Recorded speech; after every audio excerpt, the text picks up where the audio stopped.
everyone! Welcome back to True Crime and Wine. I hope you have your wine glasses poured, your blunts rolled, your throw blanket wrapped around you tightly, and you're ready to hear one of the most fucked up stories that I have researched, although all of them, anything in true crime is fucked up, but this one is like exceptionally, like, the wow factor is there. The wow factor is definitely in this story, so I hope you're ready for that. But before we get into true crime, I just wanted to let you guys know that last week, on the last week of Vlogmas, Wave, the server where we post our exclusive content, ridethewave.com/VictorTwins/post, was down Christmas Day, the day after Christmas, and it just started going back up today. So our Christmas videos are going to trickle in at the top of this week. And I know Christmas is over, but there was nothing we can do about it, and that's why we weren't posting, because we were posting every single day for Vlogmas. So for anyone subscribed to our Wave and was like, hey, where the f is your content? It was there, ready to go. The servers were just down on the uploading end. So the servers are now back up. Link is in the top of the description box. Click the link to go subscribe and get exclusive story times, vlogs, everything outside of true crime reaction videos and D-News, okay? So for anyone who has watched my reaction videos about scary interviews with evil people, in two, not one, but two of the videos that I reacted to, there was this woman named Angela Simpson in both of them. And she is very blunt, very honest, and very unremorseful, talking about the brutal murder that she committed. You had any guilt about any of that stuff? Guilt, yes. I'm overrun with remorse. You're kidding, right? You can't put murderers in a category with f***ed up people.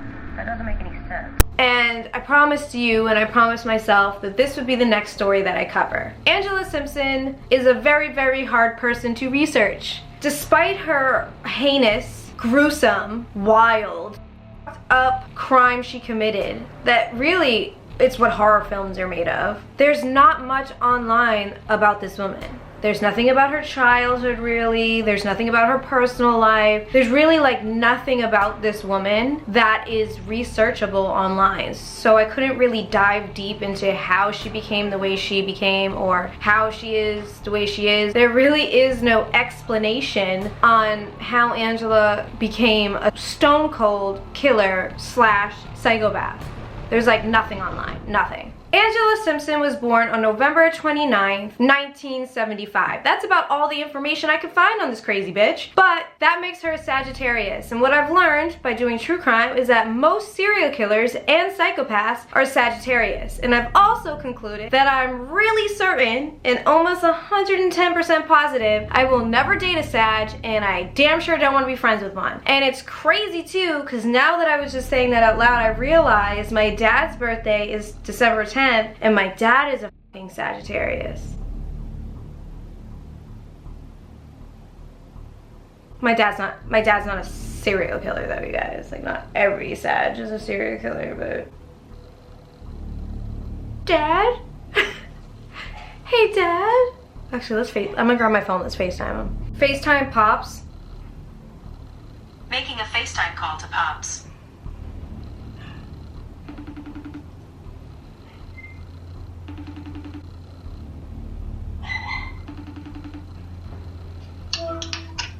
Hey Dad. So, I just wanted to FaceTime you really quick because I was filming my true crime video. And you know what I realized as I'm doing all these true crimes weekly? what's that? That most serial killers are Sagittarius. Is there anything you want to tell me? No. Dad, are you a serial killer? I'm gonna have to say I am not. I'm not. I'm a very well-mannered man. So are most serial killers. Well, most serial killers don't get a start in their 50s. A what? Oh, like they don't start killing in their 50s. Yeah. How does it make you feel that Sagittarius are, like, most serial killers are Sagittarius? Like, are you ashamed to be a Sag? No, I think it's just some So you think it's just a coincidence that 90% of serial killers are Sagittarius, all in the same zodiac? Sure. Alright. Sure. Okay, Dad. You are who you are. You're a piece of shit or you're not a piece of shit. You're a killer or you're not. I mean, true. Yeah. Anyways, I just want to call and say... You can't just go and say, because this person is A, it's going to equal B. You went around saying that, we live in a pretty fucked up world. And there'll be a lot of people in jail that shouldn't be in jail. Yeah, that's true. You know? But That's my words of wisdom. well, my words of wisdom are that most of my cases that I've done, they've been Sagittarius. That's unfortunate. Yeah, unfortunate for you. For them, not me. Bye, Dad. And I didn't kill any fucking cats or dogs when I was a kid, so I'm good. Oh yeah, that's the #1 sign that they hate animals. Just saying. Yeah. Just saying. Alright, bye, Dad. But Glad you're not a serial killer. Oop, he hung up on me. He's probably like, bitch. Yes. you about to say something and I hung up. What was it? I just said, yeah, I know. I literally was like, oh, he hung up on me. No. I just said, oh, glad to know you're not a serial killer. Alright. I'm telling all my YouTube people that not everyone out there who's a Sag kills people. Bye. Yeah, okay, bye. Bye. I just did a Would You Rather video with my dad for Christmas on Wave. You can go watch that now, link in the description box. But let's get back to this story. Terry Neely was a 46-year-old man who was last seen on August 2nd, 2009, leaving a care facility that he lived at in his motorized wheelchair. On August 5th, 2009, police received a phone call from a church in Phoenix, Arizona, saying that there was a garbage can, trash can, on fire. They thought it might have been a prank or whatever, but the church was like, no, we need firefighters to come. We need them to put this fire out before it spreads. So police sent firefighters to the church. Firefighters arrived to the church thinking that they're just gonna put out a fire that was in a trash can. But lo and behold, they discover that there's charred human remains in the trash can. Police show up to investigate what now just became a crime scene. The body that was in the trash can was partially dismembered. The legs were detached from the rest of the body. The body was so badly burned that the police were like, oh my god, I don't know if we're gonna be able to identify who this person is because he is burnt to a crisp. The mouth of the body that was discovered had missing teeth, and at this point the cops only knew that the body that was discovered was a male because of the anatomy. Basically, there was a penis. This body was so badly burnt, it was unrecognizable. Obviously, Phoenix has, to this day, never dealt with such a gnarly, nasty crime. So it hits the media. It's on the news. It's spreading like wildfire through the city. People are freaking out. I'd be freaking out. If there wasn't quarantine already, bitch, I'm quarantining. People are like, is there a serial killer on the loose? Who the will commit these type of crimes? We need answers. And at this point, the cops can't give them any answers. The body is deeply burned. He has no teeth. They have no idea how they're going to identify this person at all. And it's kind of crazy because I guess in like movies and stuff, people know that if they rip out the teeth or cut off the fingerprints and then burn the body, there's literally no way to identify the body. I wonder how many people have gotten away with murder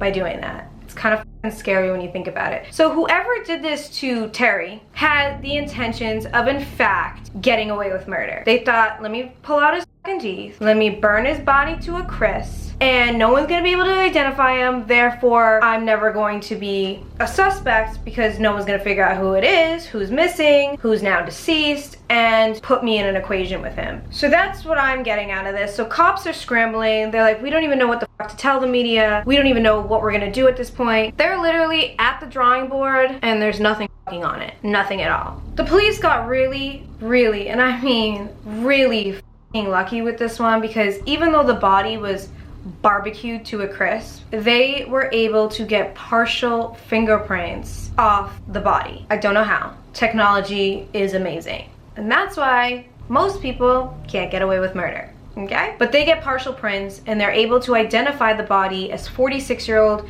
Terry Neely. The autopsy revealed that Terry was badly beaten. He had multiple blunt force trauma to the head. He had over 50 stab wounds all over his body. And the stab wounds were actually in the beginning stages of healing, which made investigators come to the conclusion that he was actually tortured by the murderer or the murderers for days before he was actually killed. He had a nail in his skull that was actually lodged in his brain. Just lodged right in his brain. And he actually survived that shit. Can you imagine someone hammering a nail into your skull and it goes into your brain and you survive it? That is literally something out of a horror film, you guys. Like, horrible. Horrifying. But he survived it. They actually ruled his death a homicide by strangulation. The teeth were also pulled out of his mouth, but the autopsy revealed that it was done not by a dentist, not by a professional. The teeth were pulled out, but it was pulled out kind of like mob-like, kind of like, you know, what mobsters do in movies and shit, or in real life. I always wanted to meet a mobster. One time I sat on a plane and I was sitting next to this guy who was like 90 and he was like 80. And he was dressed to the nines, had a little fedora hat, and he told me he was on his way to LA for business. And I was like, what's your business? He's like, just some family business. And I was like, are you in the mob?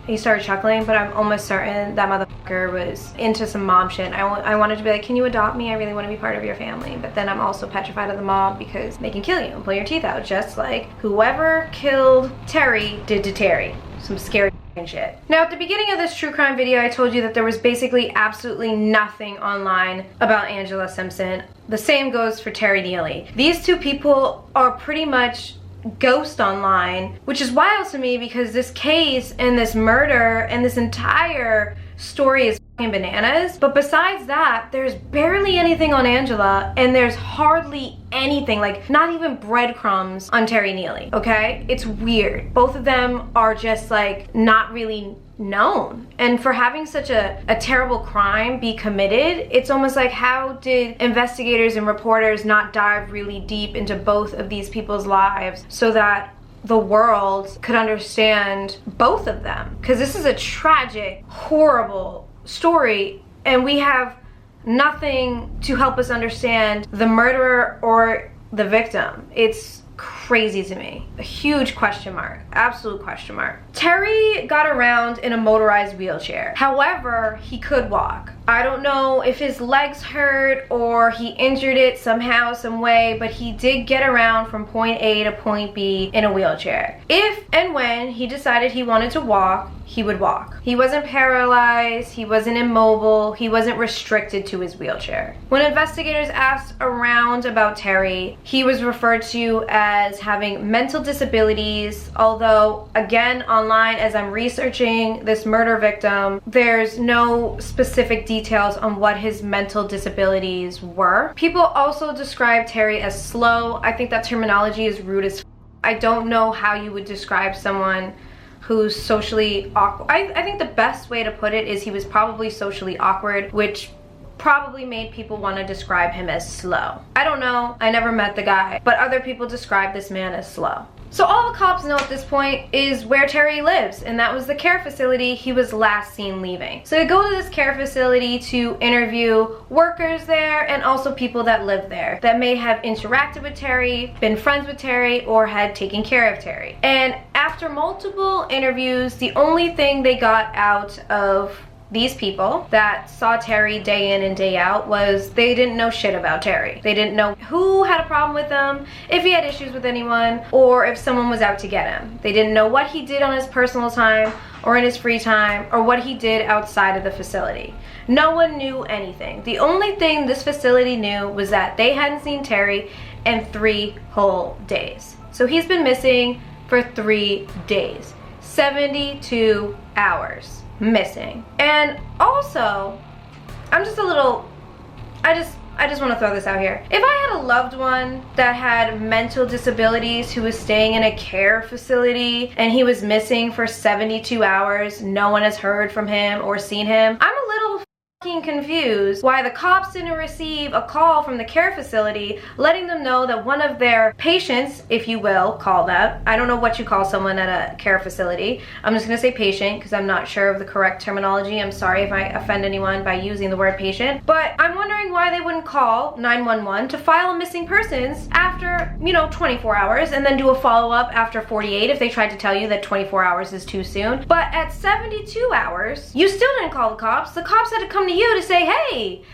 we just found a body that was barbecued to a crisp and it was one of your facility patients or patients of care or someone you were taking care of. And you didn't care enough to pick up the phone and let us know that he's been missing for 3 days. Now, I don't know where Terry Neely's family's at. I don't know if he had family or loved ones or anyone that gave a shit about him, because clearly the place he was living at that was supposed to be taking care of him didn't care. So if his family sees this video, I would go ahead, get a lawyer and do something about that, because who knows how many other people this care facility is taking care of that isn't getting taken care of. So if they don't give a shit where these people are and that they're not showing up for 3 days, can you imagine how trashy the care they're receiving is when they are there? It's terrible, honestly. We need to talk about this. I think about all the time, like when me and Gabby's grandpa was in a nursing home, we went one day and he just had like dialysis or something, and there was like bloody cloths on the counter. And our grandfather was crying and he looked at our dad and was like, I can't do this, I don't want to be here, they don't take care of me, they don't take care of me, they don't take care of me. And then when my grandmother was in her last stages of her life and she was put in a care facility, the same thing happened to her. It's like, it's almost as if when people are put in these care facilities, they are ready to die because they're not being properly taken care of. And it makes me so fucking angry.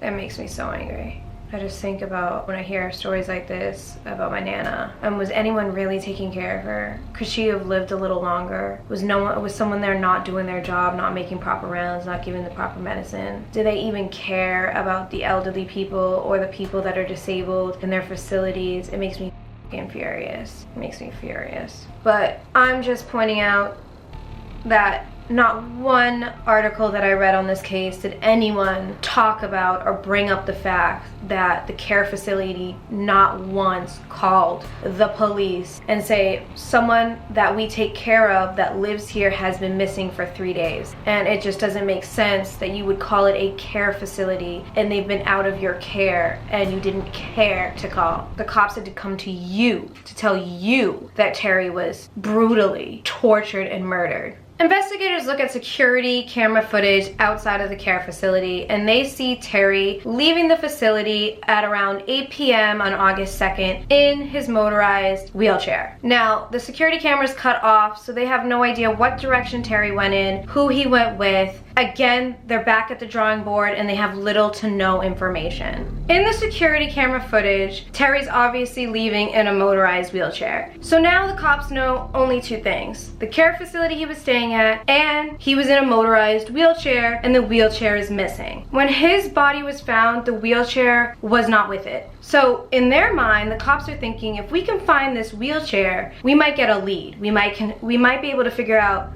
where the murderer put the wheelchair, and where they put the wheelchair might lead them to the murderer. So their number one task at this point is to figure out where Terry's wheelchair was. They looked for this wheelchair everywhere. They looked at the church, they looked at places surrounding the church, they looked at people's homes and their yards, they looked at garbage disposal, dump sites, they looked everywhere and everywhere and everywhere for Terry's wheelchair, and they had no luck. They did not find it. A day later, on August 6, 2009, the police shock the media by saying, hey, we made an arrest in the death and the murder of Terry Neely. And everyone was like, oh my God, how do they, do this so quickly, so fast? How did they, figure out who the killer is if the body was burnt? There are so many questions that people were asking because just out of nowhere, they tell everyone, we found the killer, or we have a suspect. Coincidentally, the cops that day on August 6th arrested 2 people. A man named Edward McFarland, whose nickname was Cracker, LOL, already know that man is no good and his nickname is Trash, and so is his tattoo, and a woman named Angela Simpson. They got arrested for completely different charges. They got arrested for armed robbery. Both of them together, acquaintances, Bonnie and Clyde type shit. I don't know if they were friends. I don't know the complete details of Cracker's relationship with Angela. I'm just gonna LOL every time I hear his name. Just like I LOL'd every time I heard Jazz and Taz's name in my previous true crime video. If you haven't watched it, please go to my true crime playlist and watch The Murder of Nikki Whitehead, and we can laugh at Jazz and Taz's names together. But now we're gonna laugh at the name Cracker. In their investigation of the armed robbery, nothing to do with Terry Neely, they start asking around to people about Cracker, LOL, and Angela. And a lot of people said that Angela might have something to do with Terry's disappearance or murder. And the cops are like, huh? Like, what do you mean? Come to find out, Angela and Terry were acquainted with one another. I wouldn't say they were best friends, but they were acquaintances. They hung out often, and usually to do drugs or to have sex. Now, let me just give you a little backdrop on that. Angela was a prostitute. She sold her body for sex. She was a sex worker. That's how she got money to pay for apartment rents or to get more drugs. Angela was a sex worker. She also enjoyed doing drugs. Come to find out, Angela lived up the street from the care facility Terry was living at. So somehow, some way, they got acquainted with one another. Terry would pay her for sex, as well as sometimes they would get together just to do drugs with one another. So they had some type of a relationship. Now, during one of their hangouts, Terry confided in Angela about how he has snitched on multiple people and has gotten elite people or important people in jail for the rest of their lives. At one point, he even bragged about how he was in prison one time and he snitched on another inmate, and that inmate got a bigger sentence when Terry ended up being released from prison. Now, at this point, Angela is already in police custody. She's arrested for the armed robbery. So they decide, we're not only just going to question her about this armed robbery, which she's going to jail for anyway, we're going to question her about Terry. People are saying she was friends with him. If she had nothing to do with it, maybe she can point us in the direction to who might have had something to do with it. So they start questioning her in the interrogation room. During this interview, she was weird, awkward, as people would say, socially awkward. She was kind of all over the place, anxious, but not anxious in a not in an anxious way where she was nervous, but almost like eager, excited. And she was more than thrilled to confess to police that she was in fact the one that killed Terry. No hesitation, no lying, straight to the point. Yep, I did it, I killed him. And that was pretty easy for the cops. I'm not gonna lie, she didn't try to deny it, which is crazy because you figured the murderer, or murderers, because at this point they're not sure, burnt the body to a crisp. And in my mind, I'm thinking you did that because you don't want the cops to identify the body. And if you don't want the cops to identify the body, you don't want to get in trouble for his murder. But here she is, sitting in an interrogation room, being questioned for Terry's murder, and without hesitation says, yep, I did it, I killed him. I did it, I killed him. That doesn't sound like someone who was trying to hide a body so they wouldn't get caught. It's weird. She confirmed with the police that she was in fact friends, acquaintances, whatever with Terry. But recently, she came to the conclusion that Terry had to die. And it was because he was bragging about how he was a snitch to law enforcement and put other people in jail and behind bars. Now, in interviews and the interview with the police, Angela said that there's two people in this world that deserve to die. And that's pedophiles and snitches. She said everyone on this planet should be able to kill pedophiles and snitches without getting in trouble. So after Terry confessed and confided into her, whether on drugs or, you know, in bed with pillow talk, after he bragged about snitching and putting people behind bars or whatever he told her in confidence, she decided that he deserved the death penalty for being a snitch, and that death penalty was going to be received by her. She wasn't going to wait for him to go back into prison and get it there. She was going to hand him an execution herself for being a snitch. It's pretty rewarding work. It's great for the soul. He thought it was funny that the people he had snitched on would never get out of prison, so I wanted him to know how funny it was that they didn't need to. Why did this man deserve to die? You claimed he was a snitch. Well, what proof do you have of that? He told me he was a snitch. He told you. On many occasions. But that really doesn't matter. Why did you guys want to kill me? If Phoenix wanted to kill me. What's the difference? Everybody has a reason to kill. Now, I know Angela is crazy. A snitch is a snitch. I mean, if someone did some shit to me, like to my dog, to my family, to lied on my name, I'm snitching to the cops for sure. I'm going to tell the cops, this person did this and this and this, and this is what the truth is. I feel like if it's a situation in Power, like the show Power, have any of you guys seen it? Where two people are doing two grimy things and one snitches to get a better deal than the other one, I feel like that is where it's like, skirt, stop being a punk, like you shouldn't be snitching. That's the kind of snitching I'm gonna go ahead and agree, but what I am going to say is I wholeheartedly agree with Angela that pedophiles are f***ing scum. I'm not gonna say they deserve to be executed because no one deserves to be executed, but pedophiles definitely deserve to be put on an island with each other where they have to perform the Hunger Games. I'm just saying. Us innocent people don't need to kill y'all, but y'all can kill each other because you're disgusting. I think anyone that can harm a child, go after a child, do anything sexual to a child is honestly probably the worst human being to ever be birthed, and they don't deserve to enjoy life because they took innocence from children that will never have a life because you either killed them or they're going to be deeply, deeply scarred and have psychological issues for the rest of their lives because you were a pedophile. So yeah, I'm gonna have to agree with Angela there that pedophiles are definitely they have a nice room in hell for sure. Okay, for sure. Snitches, I'm like, it's not that deep, Angela. It's really not that fucking deep. Angela probably got snitched on a couple times in her life. A couple times she probably ended up in jail because somebody snitched on her and therefore she just hates snitches. I don't know, but to actually think someone deserves a death penalty to be a snitch, it's like, girl.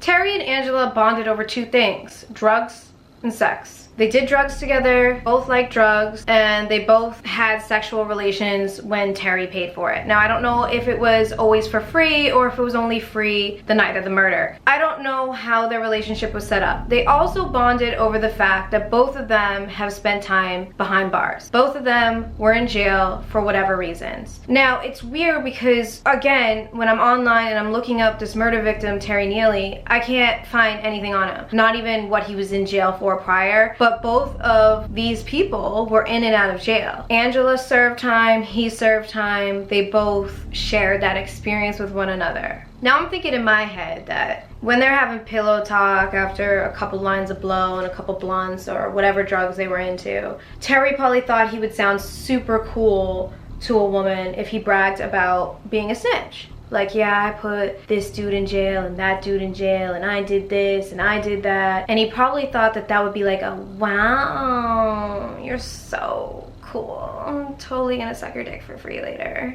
since you just had to pay for this first blowjob. He probably thought that's how this situation was gonna go, and it went the complete opposite. Little did he know that that actually turned Angela off and she started to hate him. And I mean loathe him. To the point where she started planning how to get him the punishment he deserved. And the punishment he deserved was death. You could tell that Angela has this she followed the street code, and Terry snitching violated the street code that she lived by. That turned Terry from a friend to enemy number one. What put you in that position to do that to them? It was just too much. The things he talked about, it was too much. Do you believe him? I mean, lots of people go around claiming I'm a snitch or make themselves... Really? You don't say? Well, I think they talk about law. I know people come. I've got associations with law enforcement. You know, I've got this. I'm a friend with this. Do you happen to have a list of those people? They name drop. Well, maybe in the circle, but you know what I'm saying. Right. People say lots of things to make themselves sort of look... Well, he picked the wrong to say that to. If he wanted to brag about putting so many people in prison, you picked the wrong person. And that's what did it to him. That's why you... What, the bragging? The bragging about putting people in prison. Right. People you knew? No, I don't know any of them. Okay. Do you believe him? Do you think he really was a snitch? Oops, if he wasn't. Yes, I believe he was. Yeah. During this interrogation, when Angela's telling them her story. Cops are looking at Angela as a woman who has severe mental problems. Just by looking at her, her mannerisms, they can tell something's off. Is she on drugs right now? They don't know if her story that she's telling is credible. They don't know if this woman actually has the ability to commit this heinous crime that was committed against this man. So they decided to look into her past, both her criminal record and her mental health record. Her whole childhood consisted of being in and out of mental hospitals and psychiatric hospitals. And then as she turned into an adult, her entire adult life, she was in and out of jail. Aggravated assault, carjacking, fights. Her rap sheet was longer than a CVS receipt. The bitch did some shit. And she was in and out of jail, in and out of jail, in and out of jail. The time she was out of jail was so short before she was back in jail again. So the cops are kind of like, okay, well, she clearly has mental problems because she spent her childhood in mental facilities and psychiatric facilities. And she also has violent tendencies and has the ability to commit crimes because her whole life has been committing crimes. So maybe she is good for this. Or maybe she is just crazy, mental, and she's making this whole story up. Did she commit this murder? One of the arresting cops of Angela and her friend Cracker, LOL, remembers that when he arrested her, there was a motorized wheelchair in the front lawn area of the apartment she was at. So cops go to Angela's apartment, and lo and behold, there is the motorized wheelchair. And they confirm that it is in fact Terry Neely's wheelchair. And so cops are like, holy shit, this crazy bitch isn't so crazy. I mean, she's crazy, but she wasn't crazy enough to be lying. She's telling the truth. So cops head to Angela's apartment and they search inside. Angela's apartment did not look like an apartment somebody had been living in. There was little to absolutely no furniture. There was carpet, but it was pulled up and like scattered all over the floor. There was one full-length body mirror, floor mirror in the apartment. And the only other thing in the apartment was a bottle of bleach on the kitchen counter next to the sink. That's it, nothing else. It just didn't look like a place someone had been living. Now also, I don't know Angela's financials. I don't know if she couldn't afford furniture and she was cool sleeping on a floor. Some people do live that type of life. So that could in fact could have been her apartment. Just, you know, was lacking anything in it. But from the looks of it, the cops are like, this looks like a vacant old building. This looks like an empty apartment that somebody was just like in. This doesn't look like a livable situation or a place that someone had been living. Now, as I said earlier, there was literally not really much online about Angela, and all I really know from her interviews is that she was in and out of mental institutions and psychiatric hospitals starting at the age of 10. I'm not quite sure if she ever got diagnosed with anything in particular, if she has one disorder, multiple disorders. That's not something I could find online. Literally, I couldn't find anything. But we all know, and we can all agree, that there is something terribly, terribly wrong with Angela Simpson. There's something off there. Any child who spends their life or their childhood in mental institutions or psychiatric care obviously is going to have some issues. There's no normalcy there. I've never been to a mental institution or a psych ward. You watching probably never have. It's just not a normal thing. It's just not. So anyone who spends their entire childhood in and out, in and out, in and out of mental hospitals obviously is going to have some problems. And then when she left the hospital and she gets into the real world, she turns to crime and she turns to drugs. Now I'm thinking she probably did drugs to suppress her depression or her demons or whatever was bottled up deep inside. Most alcoholics or drug addicts usually turn to substances to bury some type of emotion or trauma. She didn't have a job. She would commit crimes to get money to spend on drugs, and then she would repeat this cycle over and over and over again. Commit crimes, get money, get drugs. Commit crimes, get money, get drugs, and repeat, and repeat, and repeat, and repeat. She'd commit crimes, get caught, go to jail, get out of jail, commit more crimes, get caught again, go back to jail again, get out again, and repeat. It was like the same cycle of her life over and over and over and over and over again. Now, her time out of jail was so little and far in between. I don't imagine she even had the time or the mental capacity to know how to form real and proper relationships. If you're in jail and you're committing all these crimes and you're in and out of jail, when do you have time to build a solid friendship or a romance or any of that? You don't. So she probably had issues socializing as well. Again, this is just me theorizing because there's absolutely nothing online about her social life, her friends, nothing. Like absolutely nothing. At least I couldn't find anything. One of the most disturbing facts that I do know is that Angela had 4 children. I repeat, 4 children. 4 of them. 4 kids, 4 kids, 4 kids. This monster gave birth to 4 children. 4 kids that share her DNA. We have 4 mini little Angela Simpsons running around the world. Okay? 4 of them.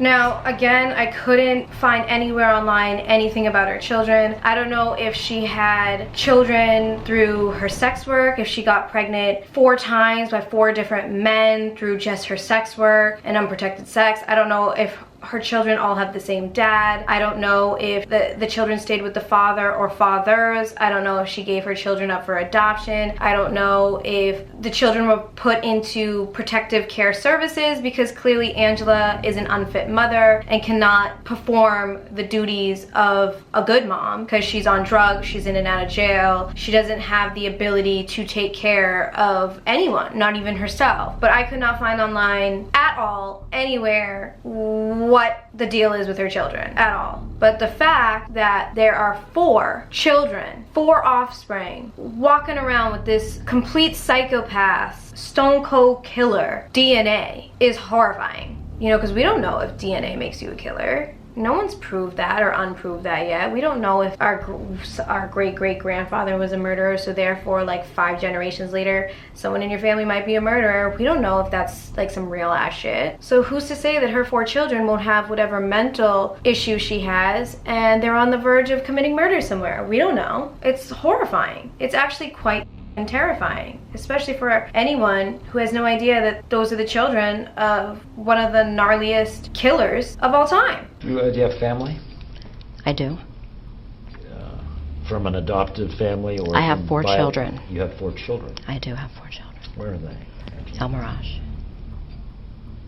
What is, how they doing? And how is it for you to be separated from them?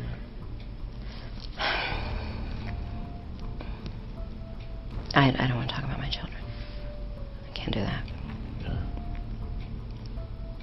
Angela now gives the police a full-blown confession and description of the 3 days she kidnapped, abducted, held Terry hostage before killing him. So on August 2nd, 2009, Angela lured Terry to hang out. She offered free sex and drugs, and obviously Terry being a man, he was thinking with his dick and about drugs, and he was like, yeah, I get free sex and I get some drugs, I'm down, I'm going. So Terry willingly went with Angela. He's like, I'm down, I'm going, let's go do this, let's do some drugs, let's have a good night. So she brings him to a vacant apartment in a neighborhood in North Phoenix. The apartment is vacant. During interviews, Angela told police that it was the apartment.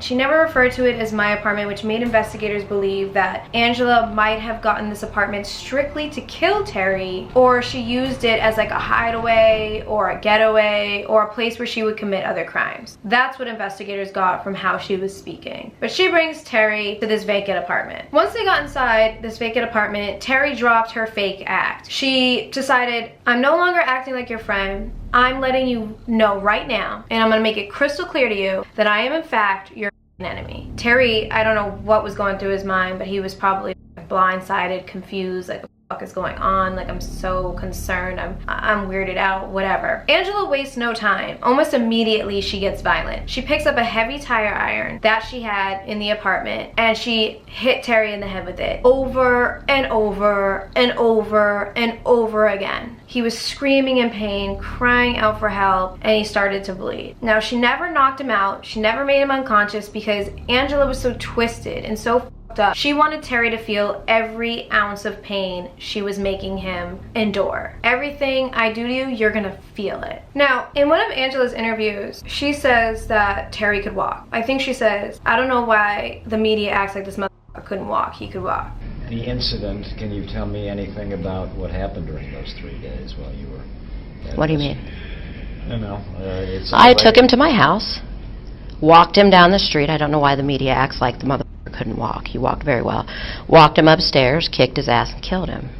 So in my mind, Terry in his picture looks quite large. I don't know his height, but he looks like a bigger dude. So if he gets to this apartment where he thinks he's gonna get some sex and do some drugs, and they get in there and this girl makes it known that he's an enemy, don't you think Terry, despite his disabilities, will be able to fight off a woman? Because if she's talking shit before she hits him with the tire iron, that would put Terry on alert to be on the defense mode, which makes me think he would want to fight her back, therefore he could escape and get the fuck out of there. Unless she hit him in the back of the head with the tire iron first and then started talking her shit. It's hard to know what exactly happened, but in my mind I'm like, how did this man not be able to take a woman if he could in fact get out of his wheelchair willingly? The next 3 days of Terry's life will be that of a fucking Saw movie. Have you guys seen Saw?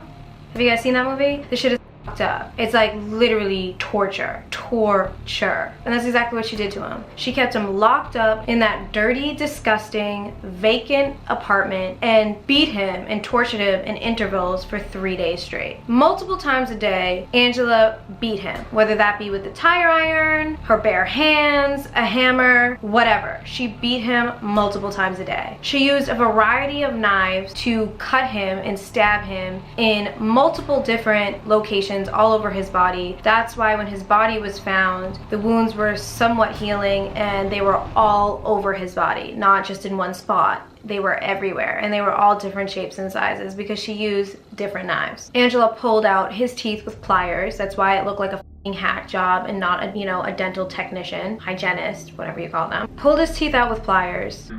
That you would consider torture. Ripped his teeth out. That's my favorite. How'd you do that? With some needle nose pliers. Kind of ripped, So it was your pleasure when you committed this murder? See, that's kind of up. I'm thinking, I don't know what my lawyer would say if I answered that straight out. Hold on, yes it was. But, yeah. She took a 3-inch nail, took a hammer, and hammered the nail into his skull and lodged it in his brain. Right in the middle of his head. Right in the middle. Just lodged it right in his brain. And after all that, she burned him. She burned him all over the place, burned him multiple times. And after all that pain and all that torture, Terry still survived. He was still alive. Now, it's fucking amazing to me, and it's like a shock factor in my own mind that after 50 stab wounds, multiple blows to the head, burns, and a nail straight through the skull into his brain, Terry lived. And in my mind, it's fascinating because your body does crazy things and amazing things when you as a person have the will to survive and live. And Terry probably didn't want to die. After all that pain and all that torture, he probably didn't want to die. And that's why through all that up torture that Angela was making him go through, he survived. Like, how do you survive a nail in your skull, you guys? And like, clearly she was just doing shit to do shit. Like, she didn't pull out his teeth correctly, which means she probably didn't hammer this correctly. She didn't know, like, if I hammer it right here in this exact centimeter location, he will make it, he will survive. No, she seemed messy and all over the place, and he still survived. All of that.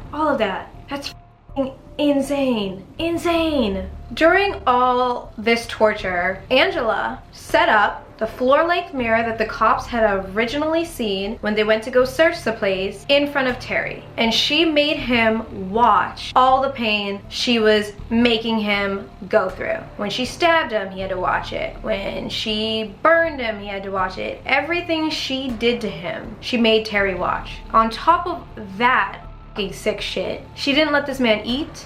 She didn't let this man sleep, and she did not let him use the bathroom. So not only was he severely injured, but he was probably starving. I mean, he wasn't probably starving, he was starving. I mean, I go 4 or 5 hours without a snack or something to eat, and I'm barely making it. So 3 whole days with no food, being stabbed and burned and hit repeatedly and beat repeatedly. I can imagine, and after all that, he still survived. No food, no water, no nothing, and you're still like, I'm not dying. That's crazy. That's crazy. Angela did not let him use the bathroom, so he used the bathroom all over himself multiple times. I can't imagine how many times he used the bathroom in 3 days, but I'm sure it was quite often. So he was covered in his own piss and shit, and he probably smelled of piss and shit. The man had a very, very, very terrible exit to this life, you guys. Terrible. Now, just like any human being that has been subject to torture over and over and over and over and over again, Terry's body, his mind, everything just got too weak. And when he got too weak to even react to the torture she was doing to him, Angela got bored. She was like, I'm done with this guy, I'm done with this situation. So she took an electrical cord, wrapped it around Terry's neck, and strangled him to death. When Terry was obviously dead, Angela tried to dismember his body. She started with his legs, and she realized in the process of detaching his legs from his body that it was just too much work for her. Like, I'm good, I don't want to do this. Like, I took his legs off, I'm done.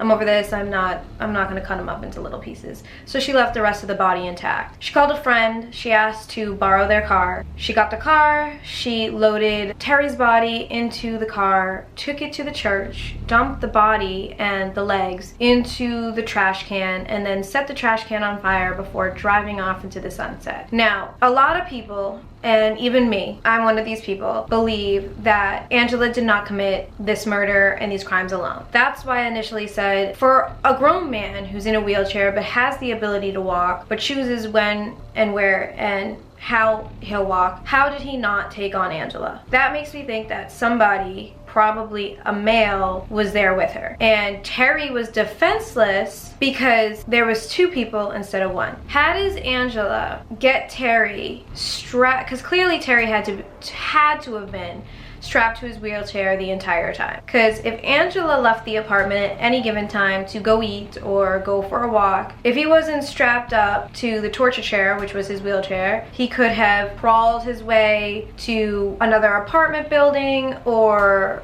something close by to get help, which makes me think her and somebody else were taking turns going in and out of the apartment. And also she would have needed help getting him strapped up to the wheelchair because he would have been moving around, he would have been in defense mode. For me, I truly do believe that she had an accomplice. Some people say it was her friend Cracker because they got arrested literally the day after for armed robbery together, and it would just make sense that they were on this high of committing crimes and getting away with murder, or maybe they wanted to get money in a robbery so they can get out of town before they get caught for murder. Whatever the case may be, I believe that somebody was there with Angela. Now, Angela killed Terry for being a snitch. She hated him for snitching. So as she's getting interrogated by police, she's never going to snitch on the fact that someone else could have been there, because that is literally the reason she killed this man. So she took full responsibility for the entire murder, the getting rid of the body, the dumping the body,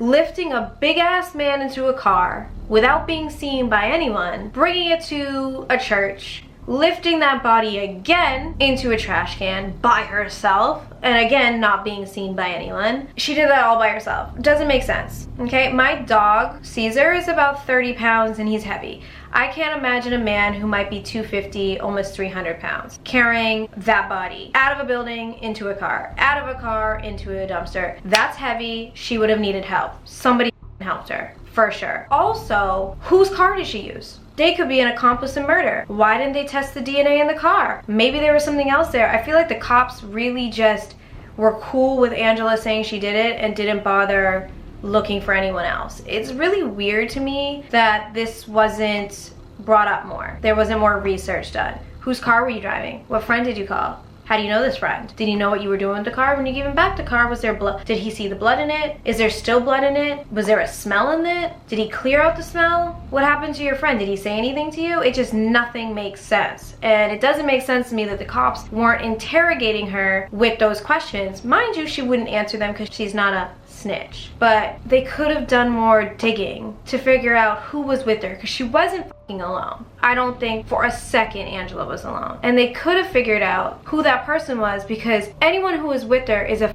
fucking psychopath, stone cold killer just like she is, and should not be on the streets roaming around free to torture and dump another body in a dumpster. I'm sorry.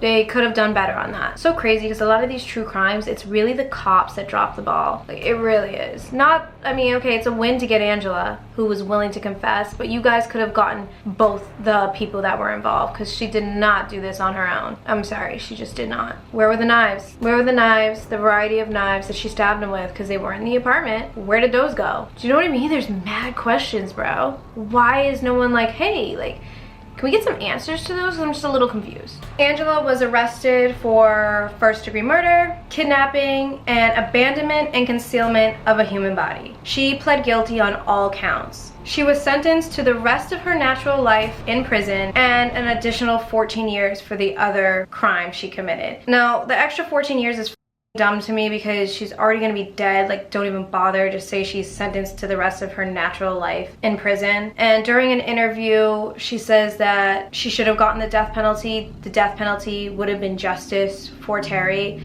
Do you think that it was fair today? It was justice in that courtroom?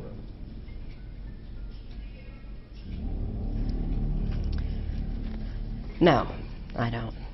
Why? I should have gotten the death penalty. Did you want the death penalty? No, I'd prefer to spend my life with my sisters, but yeah, I do believe that would have been justice.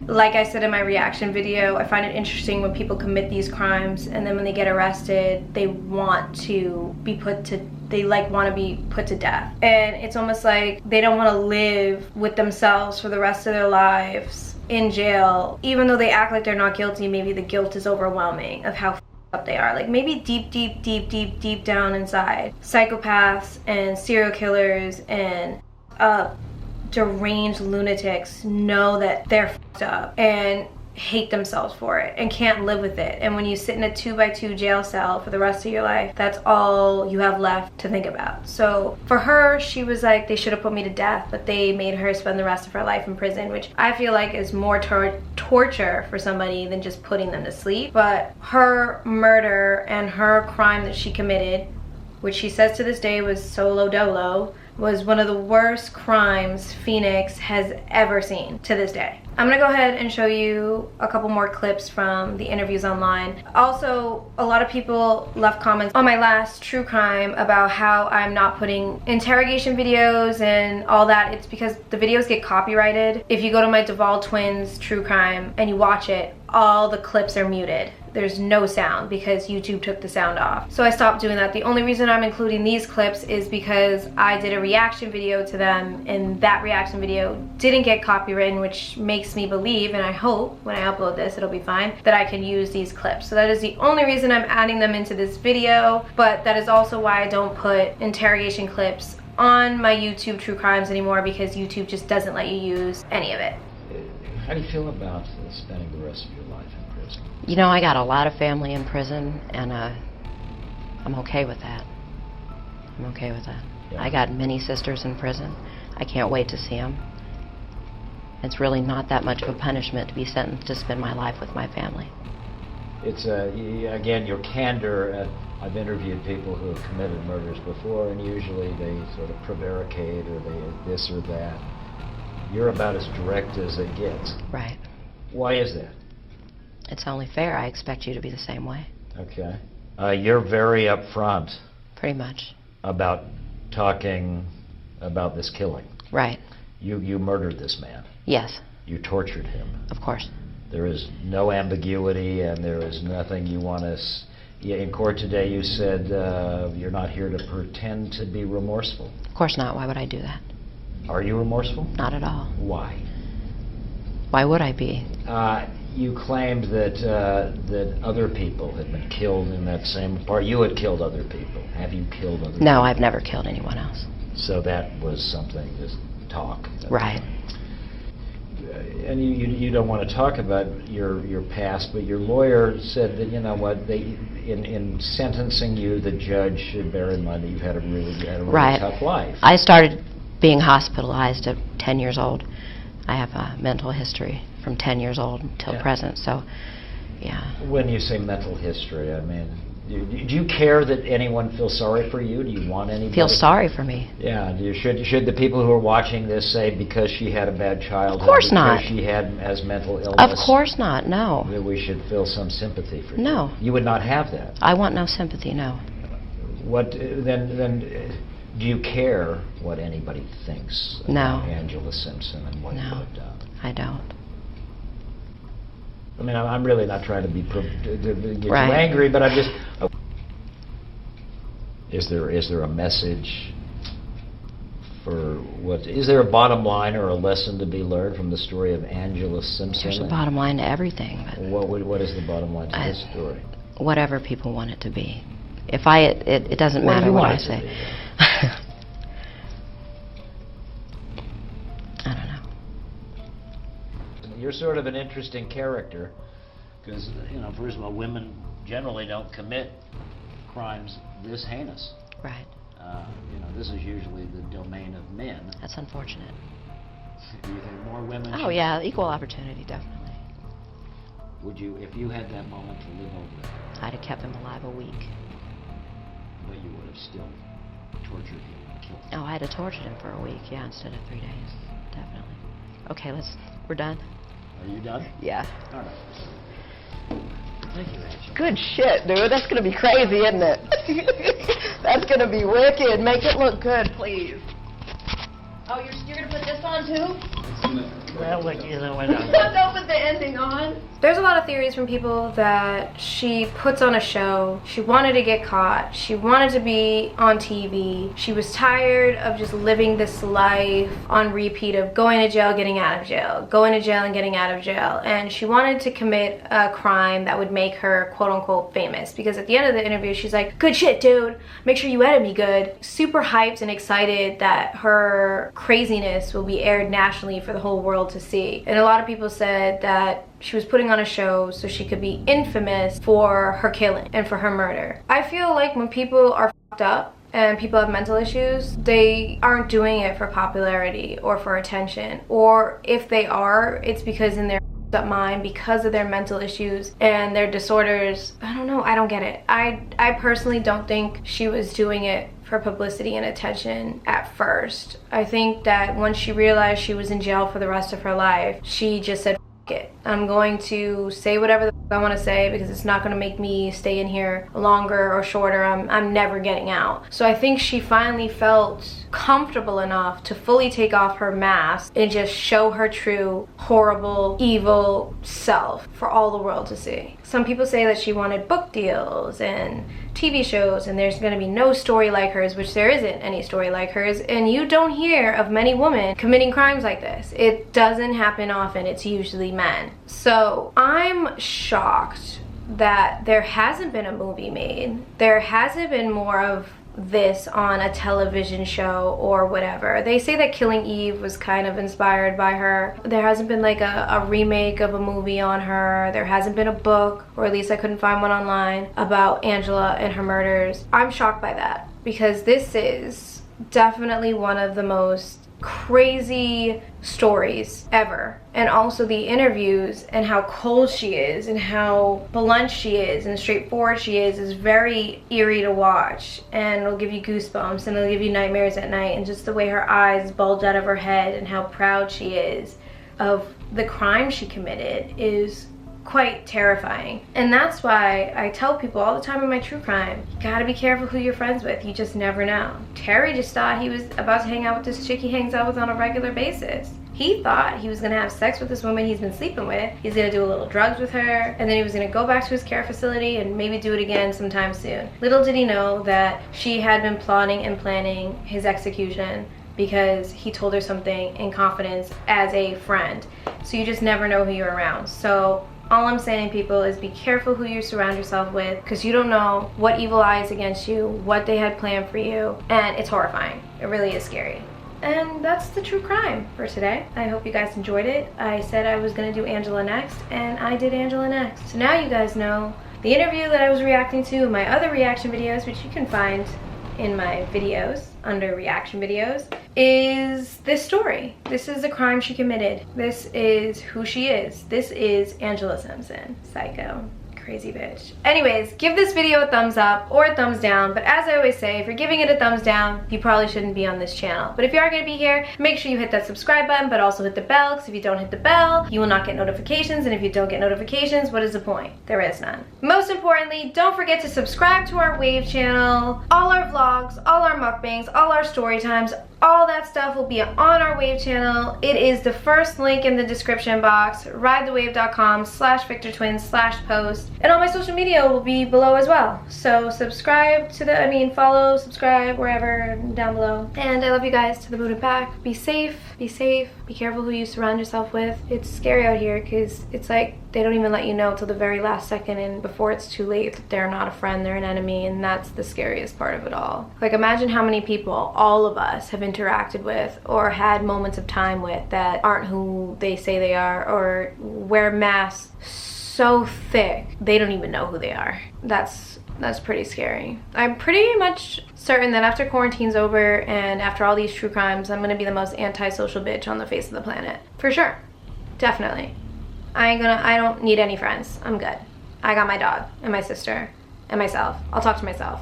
I'll hang out with myself, that's for sure. I don't need no friends, especially Sagittarius. Sorry to all you Sagittarius out there. Y'all are crazy. According to my dad, you're not, but bye y'all.